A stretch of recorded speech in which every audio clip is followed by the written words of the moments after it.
My name is Dan, your great adventure guide, and today we are talking about the 6 things that you need to know before planning out your next trip to Six Flags Great Adventure.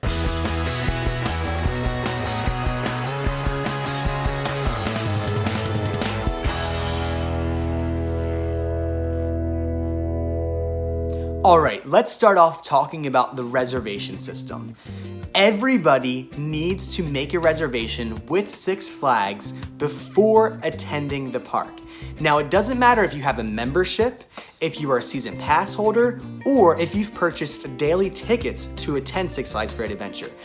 Everybody, aside from whatever ticket they have, needs to make a reservation for the day and the time that they plan to attend Six Flags Great Adventure. Now, Six Flags has actually made this very easy. If you go to sixflags.com/reserve, you should be able to find a page that lists all the different parks where you can make reservations, including Six Flags Great Adventure.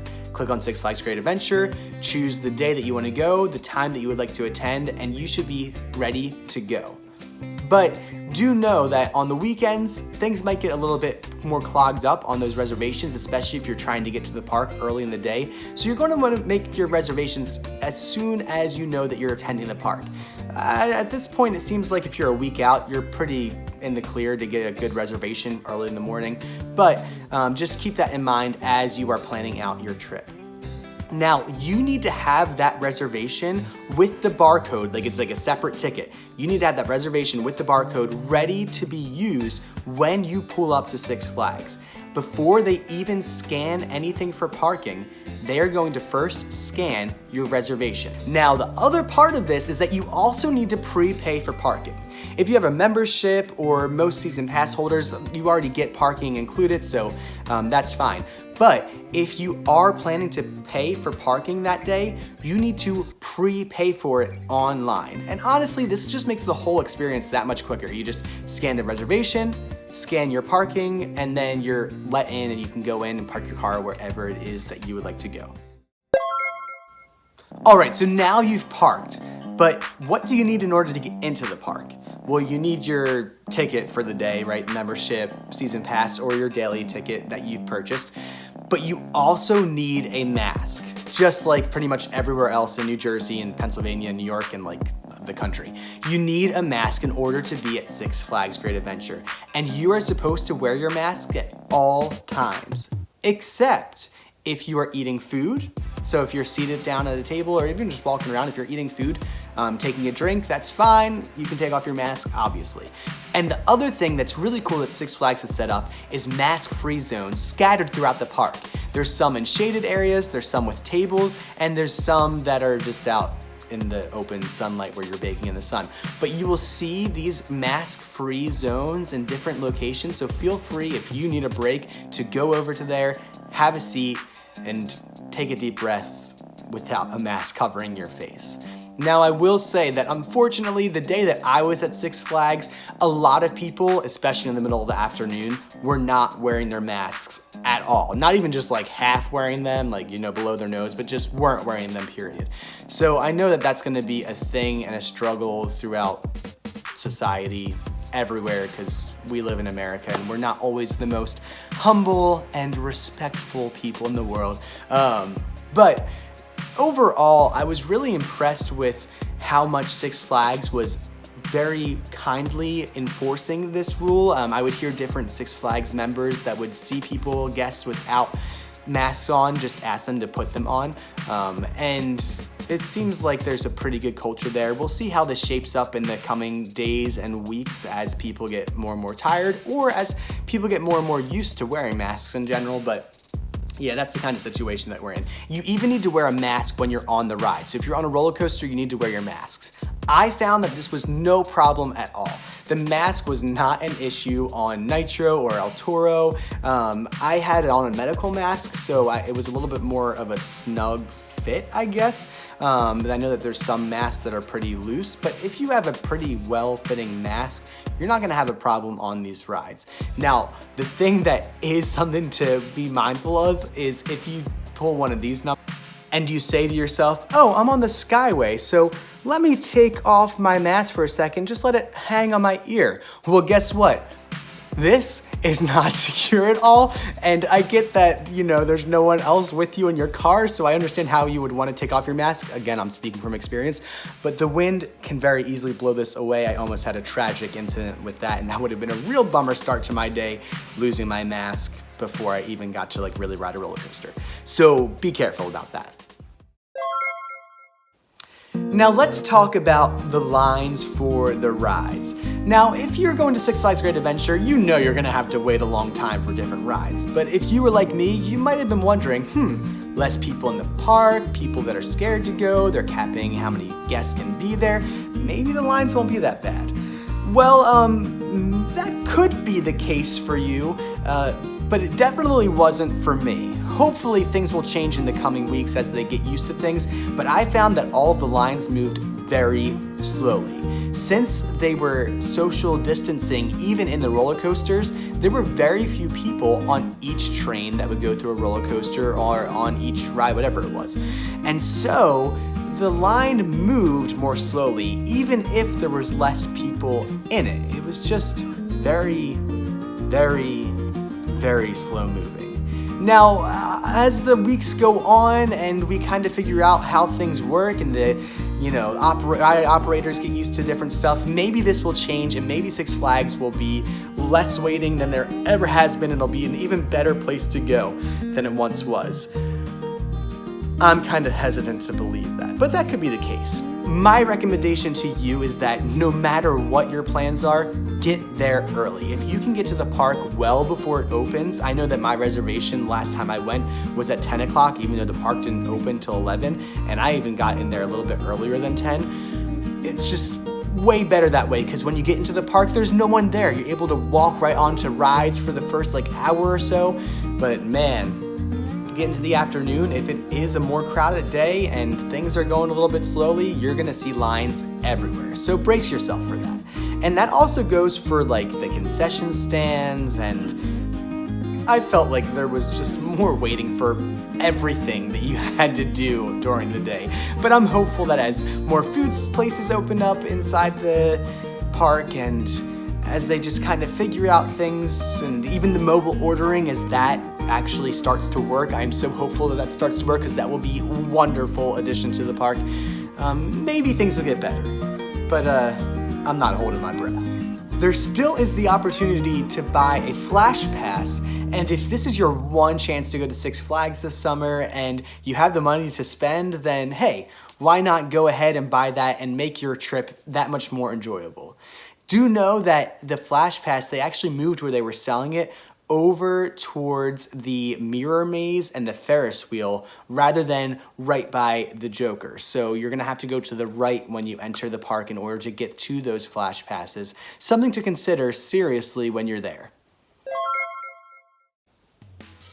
We have made it to the fourth thing that you need to know about Six Flags before you go there, and this one is super important. But before I tell you, if you're enjoying this video, go ahead and give it a like, or if you don't like it, you know, dislike it, that's cool, whatever.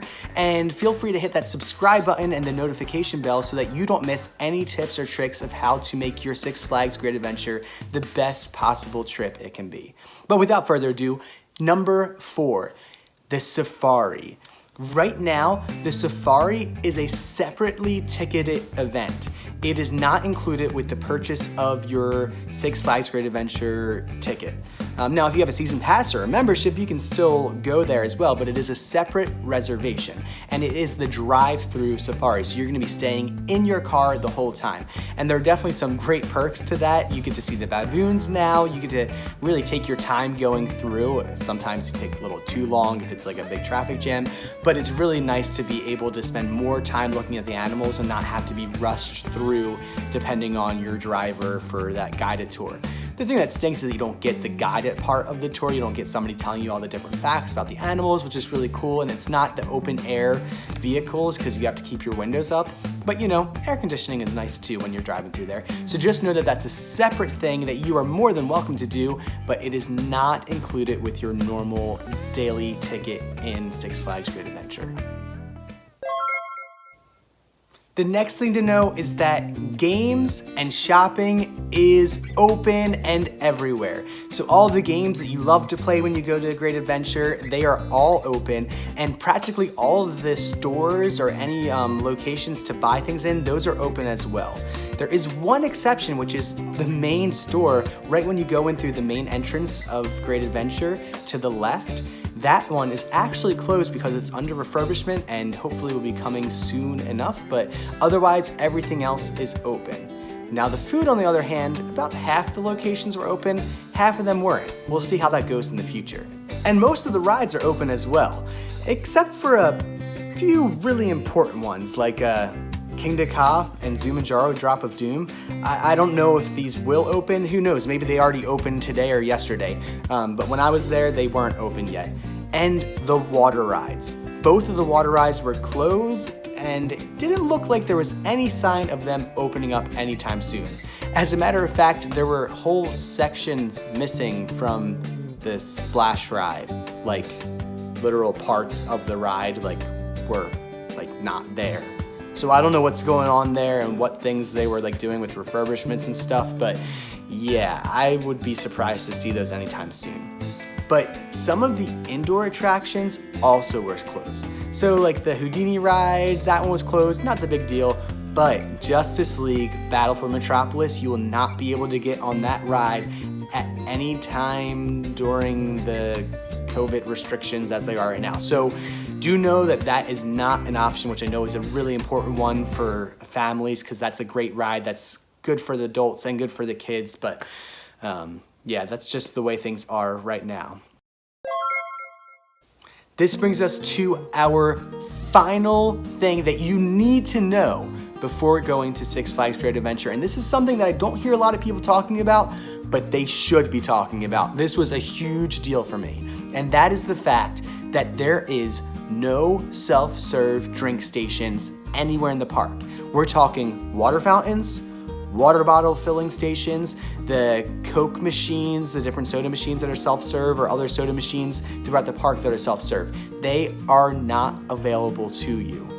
So that means that if you want to drink water or soda or anything, you're gonna have to wait in line and you're gonna have to purchase it from a concession stand or ask them for a free cup of water, which isn't a big deal, except that only half of those concession stands are opened and everybody needs to go to them to get their drinks. So this can turn into long lines everywhere. And I really hope that they make a quick and easy fix and have certain lines at those concession stands that are just for refilling drinks for as long as this all continues, that they can't allow those self-service stations to be open. I get it, I understand how they're in a bind there, but hopefully this is a quick, easy fix that we won't run into in the coming weeks because Six Flags can hopefully figure it out.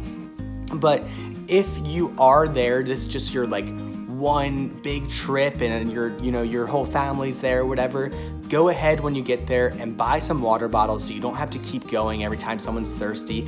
And then if part of your group wants to go on the roller coaster and there's somebody from your party that doesn't want to go on, that's watching the bags and stuff, it's a great opportunity to go wait in that line, fill up all of the drinks, get all of the waters and everything like that. It's okay if your party isn't with you.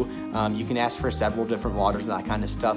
They should be more than accommodating for you so that when everyone gets off the ride, they can all get drinks and they don't have to wait in line again for that, and you don't want to waste your time with that. So just be aware of that. That's the situation. Who knows, maybe you're a camel and you just drink a bunch before you go and then you're good the whole day, but being dehydrated is not worth it. You do not want to be a person that has to get taken to the medical offices on a golf cart and all that kind of stuff. Just, be prepared for that, be ready to wait, and maybe have a few empty containers that you can get filled with water at the beginning of the day so that you can not have to wait in line every half an hour because you're thirsty because it's hot and humid and you're wearing a mask. So that's super important. Make sure that you know that, prepare for that. Do know that you cannot bring in food or drinks to the park, so you're not going to be able to bring in your own sealed water bottles. Doesn't matter if it's sealed, they're not going to allow it. So just prepare a way around that. But that's super important before you go. That's all I have for you today in this video, but there are tons of other tips and tricks of how to make your Six Flags Great Adventure trip the most successful trip it can be. And I'm planning on going back to Six Flags, seeing how things have evolved and what things are working better, what things aren't, and that kind of stuff. So be looking for those future updates, those future tips and tricks. I have a lot of other things to talk about. So go ahead, subscribe, watch those other videos. It's gonna be really helpful for you, and I just want you to have the best experience you can when you go back to Six Flags Great Adventure, from the food, to the drinks, to the rides, to the overall experience. So I'm Dan, and I'm so thankful to be your Great Adventure Guide. I hope that you have a wonderful day.